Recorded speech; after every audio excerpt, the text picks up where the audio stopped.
Hello बच्चों, let's read the question. The question says if Tm is the time taken by projectile to achieve maximum height, then the total time of flight Tf related to Tm is. Option A, Tm is equals to twice of Tf. Option B, Tf is equals to Tm. Option C, Tf is equals to twice of Tm. And option D, none of these. ठीक है बच्चों, सो इस question को करने के लिए सबसे पहले हम प्रोजेक्टाइल मोशन का एक डायग्राम ड्रॉ कर लेते हैं। तो मान लेते हैं कि एक कोई भी ऑब्जेक्ट है जिसको हमने हॉरिजॉन्टल के साथ में थीटा एंगल के ऊपर क्या किया, प्रोजेक्टाइल किया। तो इसकी इनिशियल वेलोसिटी हम क्या मान लेते हैं, u मान लेते हैं। सो इसका जो एंगल हो जाएगा हॉरिजॉन्टल के साथ में, ये एंगल हम कितना मान लेते हैं, थीटा मान लेंगे। तो यहाँ पे इसके दो कंपोनेंट हो जाएंगे, एक x डायरेक्शन के अंदर और एक y डायरेक्शन के अंदर। तो x डायरेक्शन के अंदर एक जो कंपोनेंट हो जाएगा उसको हम क्या लिखेंगे, ux इनिशियल कंपोनेंट। इसकी वैल्यू हमारे पास में कितनी हो जाएगी, u कोस थीटा। ux की वैल्यू कितनी हो गई, u कोस थीटा। इसी तरह से इनिशियल जो कंपोनेंट होगा y डायरेक्शन के अंदर वो क्या हो जाएगा हमारा uy, और uy की वैल्यू हमारे पास में कितनी आ जाएगी, u sine theta, u sine theta. अब जब ऊपर की तरफ जब कोई भी ऑब्जेक्ट, जब एक मोशन ऊपर की तरफ और एक इस तरफ होगा तो रिजल्टेंट मोशन हमारा कुछ प्रोजेक्टाइल ऐसे पैराबोला टाइप हो जाएगा। तो यहाँ पे ग्रेविटेशनल एक्सेलरेशन लगेगा हमारा नीचे की तरफ towards the centre of earth, यहाँ पे जी नीचे की तरफ लगेगा। तो इस क्वेश्चन को करने के लिए हमारा जो की कंसेप्ट होगा, सो की कंसेप्ट।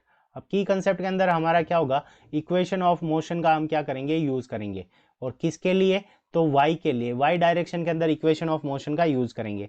तो यहां से हम क्या लिख सकते हैं, vy यानी y डायरेक्शन के अंदर किसी भी टाइम के ऊपर वेलोसिटी वो हमारी क्या होगी, uy माइनस जी टी, क्योंकि ग्रेविटेशनल एक्सेलरेशन नीचे की तरफ लग रहा है और ये वेलोसिटी uy है वो क्या है, ऊपर की तरफ है। सेकंड नंबर हमारा जो इक्वेशन लगेगी sy यानी y डायरेक्शन के अंदर distance travelled. So sy is equals to uy multiplied by t minus half g t square. यहाँ पे भी माइनस क्यों आएगा, क्योंकि uy ऊपर की तरफ है और g हमारा नीचे की तरफ है। सो यहाँ पे फर्स्ट नंबर अगर ये इक्वेशन लगाएं तो उस कंडीशन के अंदर मैक्सिमम हाइट के ऊपर यहाँ पे vy की वैल्यू हमारी क्या हो जाएगी, मैक्सिमम हाइट पे 0 हो जाएगी। तो vy की वैल्यू अगर हम 0 पुट करें तो vy is equals to uy की वैल्यू कितनी है हमारे पास में, u sine theta minus g, और मैक्सिमम हाइट के लिए हमें टाइम पीरियड कितना दे रखा है, tm। तो यहाँ से हमारे पास में जो tm की वैल्यू आ जाएगी, tm is equals to u sine theta, tm is equals to हमारे पास में कितना आ जाएगा, u sine theta divided by जी।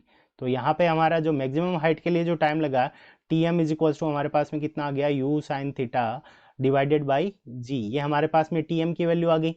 अब देखो जब ये वापस ग्राउंड के ऊपर नीचे की तरफ तो उस कंडीशन के अंदर जो sy होगी वो हमारी क्या हो जाएगी, 0 हो जाएगी। तो sy की वैल्यू अगर इस इक्वेशन के अंदर 0 पुट करें तो 0 इज इक्वल्स टू, यहाँ पे हमारे पास में uy की वैल्यू कितनी है, u sine theta multiplied by जो टाइम ऑफ फ्लाइट है, इसको हमने कैपिटल TF से क्वेश्चन के अंदर लिख रखा है। तो यहाँ पे time of flight capital TF minus half g T F, और इसका हमारा क्या हो जाएगा, स्क्वायर।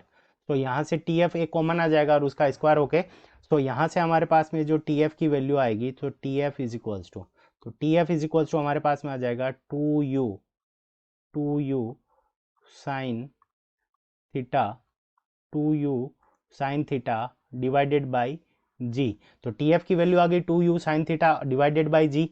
तो TF को और u sine theta upon G, u sine theta upon G को हम क्या लिख सकते हैं, tm लिख सकते हैं। तो यहाँ पे हमारे पास में TF इज इक्वल्स टू क्या आ जाएगा, ट्वाइस ऑफ tm, यानी मैक्सिमम हाइट के पहुंचने पे जो टाइम लगा उसका क्या लगेगा, डबल लगेगा टाइम ऑफ फ्लाइट। सो यहाँ से TF is equals to twice of TM आ गया। So option C is the correct answer of this question. I hope you understood it well. Best of luck, thank you.